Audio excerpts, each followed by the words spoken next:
Pascal.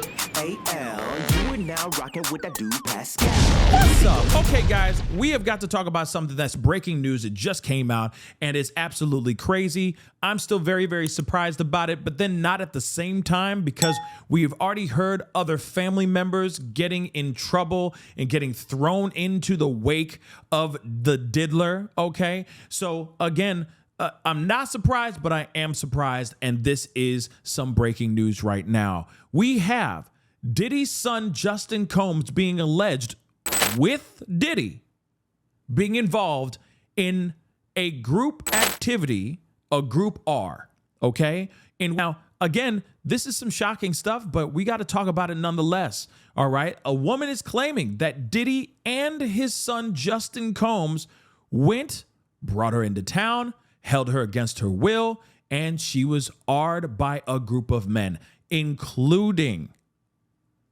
Diddy and his son Justin.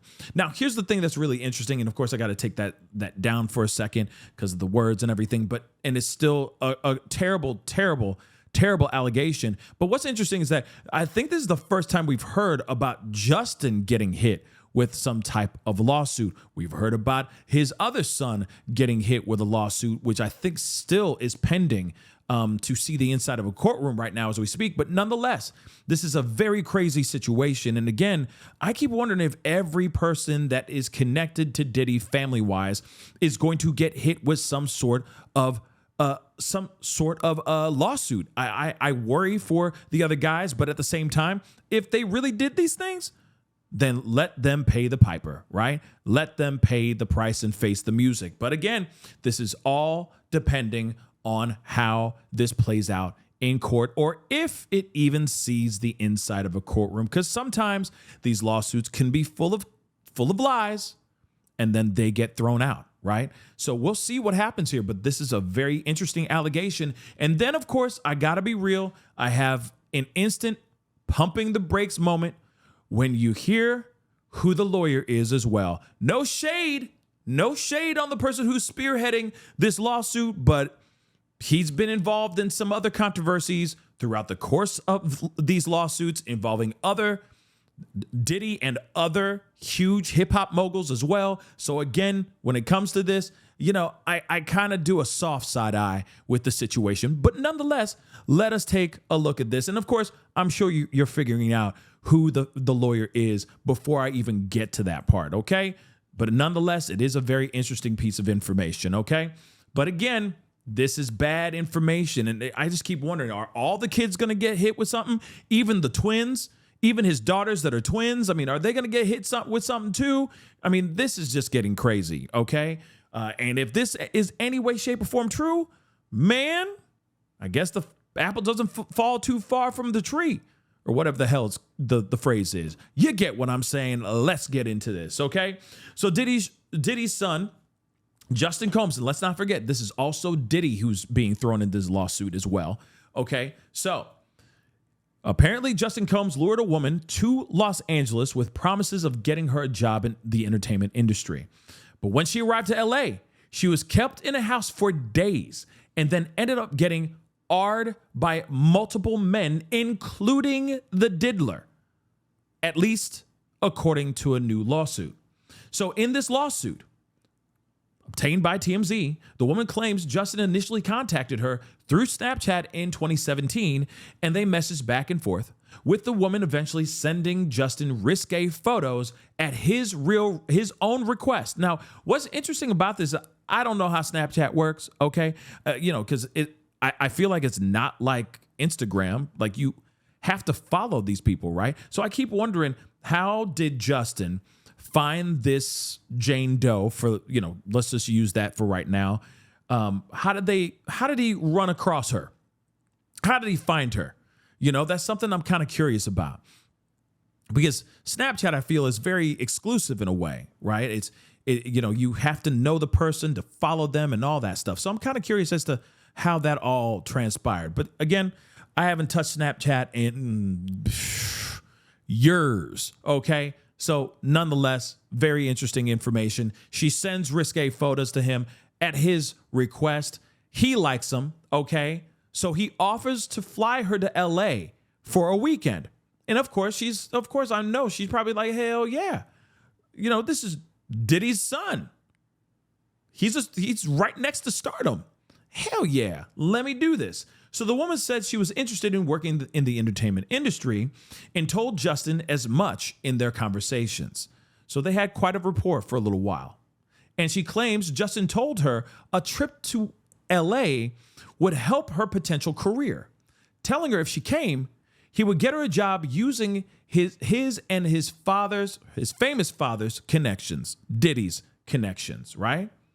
In the lawsuit, the woman says she flew to LA, and in April of 2017, a driver picked her up in a black SUV and drove her to a house in the Beverly Hills. I mean, it sounds like the start of a crazy, like, Hollywood story, you know what I mean? From rags to riches, you know what I mean? Or whatever you want to call it, right? But that is very interesting. So she says she stayed in that house with Justin for the first night. And in the first night, they're just sitting there talking, chilling, relaxing, chopping it up, no big deal. To her surprise, she says they did not leave the house Saturday either. And when she asked if they were ever going to leave the house, Justin abruptly said no. So the woman claims Justin offered her liquor and Mary Jane, them trees, on Saturday. And she believed she ended up smoking the Mary Jane. And she believed that actually was laced due to the effect it actually had on her. And then she says Justin then offered and made her take other substances or poppers. Now, it says various pills and then poppers. And instantly I go, wait a second. Ain't poppers, don't you have to inhale? Isn't that, you have to do the act of inhaling that? Now, I could be wrong. Like I said, I'm just asking for a friend because I don't know anything about those things. Okay. But I thought that's something that you have to sniff, right? So I'm kind of confused about that, but it is what it is. Let's find out what else happened here, okay? But it's interesting that she was forced to do those things. And I don't know if she's saying it's, poppers were in a pill form or not, but I'm sure she explains more. There's more detail in the lawsuit, okay? But in the suit, the woman claims after they consumed multiple substances, 3 whole other men showed up to the house in masquerade masks. Now, we've heard some semblance of that kind of allegation in other civil lawsuits and from some of the S workers in the testimony, at least with the Punisher, saying that Diddy would show up with some sort of Muslim headgear, with nothing under, nothing from the neck down, but he's covering his face, blah, blah, blah. Some other people had, seen him wearing bandanas and a low baseball cap, etc. So it's very, very interesting, okay, that they were wearing masquerade masks for this particular one. She says one of the men was actually Diddy, who she says she could recognize solely from his stature and mannerisms. And no disrespect, but I instantly go, you were able to tell from his stature and his mannerisms, so you didn't even hear his voice. But of course, she says Justin referred to him as Pops. But here's the thing. That could be any dude, right? That looks kind of like Diddy. But then Justin could be calling any dude Pops. Okay? Some people use that as a phrase, All right, Pops. You know what I mean? Like old man, that kind of thing. But hey, I'm just asking the questions. Anything is possible, right? Let's continue on. The woman claims she was taken upstairs to a bedroom where she was told, you better do this. You better let this happen or else. She says each of the 3 men took turns doing what they did to her from behind and in the mouth. Okay, while she was deeply incapacitated, which is absolutely devastating to hear. She says this whole incident, for lack of a better term, went from Saturday night through at least midday Sunday. So this lasted for hours, y'all. And she says on Monday, she was driven back to the airport and dropped off.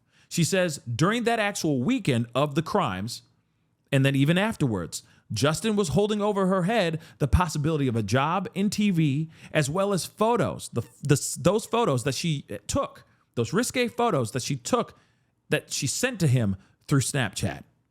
So the woman is suing Diddy and Justin for SA, battery, gender violence, and more. And she's going after them for damages. So this is a full-on civil lawsuit, not criminal, but civil. Okay? Interesting. But here's the other piece there. You see it right there, highlighted in red. The person who filed this lawsuit, the lawyer who's spearheading this lawsuit, is that of Tony Busby, y'all. Yes, Tony freaking Busby back in the chat. And instantly, because of what happened with Jay-Z and that Jane Doe back then, I instantly pumped the brakes. Doesn't mean that what she's saying is not true. I just instantly pause.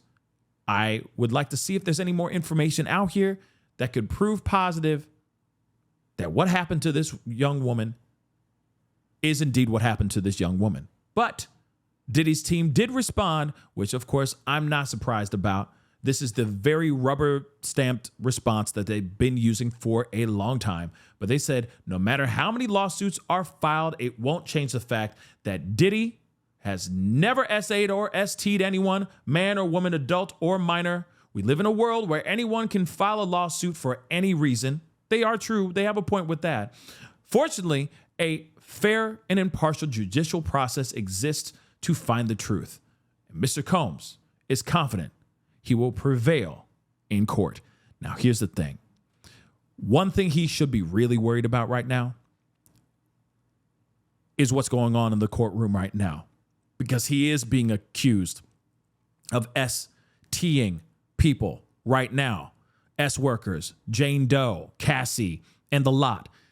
So again, they might want to change that statement if he's found guilty on those charges. Now, of course, we've talked about that. We've been talking about that in the live shows and all that. And I'm telling you right now, there are simple charges that he is definitely going to get charged with, I personally believe, but we'll see. And I think STing someone is definitely one of them. So they might want to change that article or that response when the verdict comes. But for right now, Diddy is still an innocent man. And these allegations involving his own son, Justin Combs, is serious. So what say you guys? Do you believe the hype? Do you believe these allegations? Do you think it's all lies? What are your thoughts? To me, I guess we're going to have to see how it plays out in court, if it even sees the inside of a courtroom. It'll be very interesting when it does, or if it does. But anyway, comment down below. Let me know what your thoughts are. Hit that like button down below. Crush that subscribe button. And we'll talk here very soon. Be good to yourselves. Be good to one another. This is The Pascal Show. Bye. Pascal. You are now rocking with that dude Pascal. We be going wild.